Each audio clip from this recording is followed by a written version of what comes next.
E ke menduar ndonjëherë se në një botë të sunduar nga burra, një grua shqiptare do t'i dilte përballë perandorisë më të fuqishme në histori? Ky është rrëfimi i mbretëreshës Teut, gruaja që sfidoi Romën.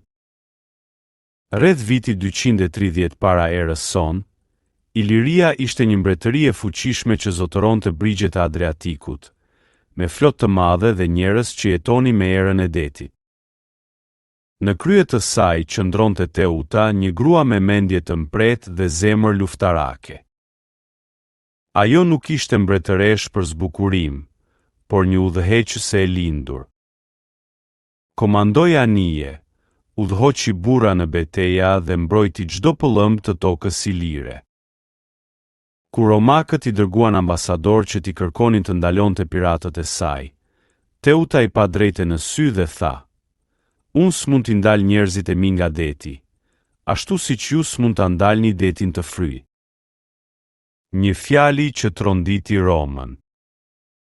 Një grua që foli me fuqinë e një mbretërie. Romakët të poshtëruar shpallën luftë. Flota e tyre u përplas me anijet ilire në ujërat e Adriatikut, dhe Teuta luftoi deri në fund me shpirt, me zjarr, me krenari. Ajo nuk u dorëzua për frikë, por për të shpëtuar popullin e saj nga shkatërimi total. Edhe pse Roma e mundi, nuk e fshiu dot emrin e saj nga historia. Ata e quajtën Regina Iliriorum, mbretëresha e ilirëve. Sot, pas më shumë se 2000 vitesh, zëri i saj ende kumbon.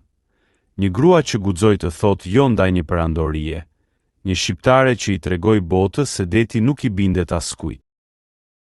Teuta, gruaja që sfidoi Romën.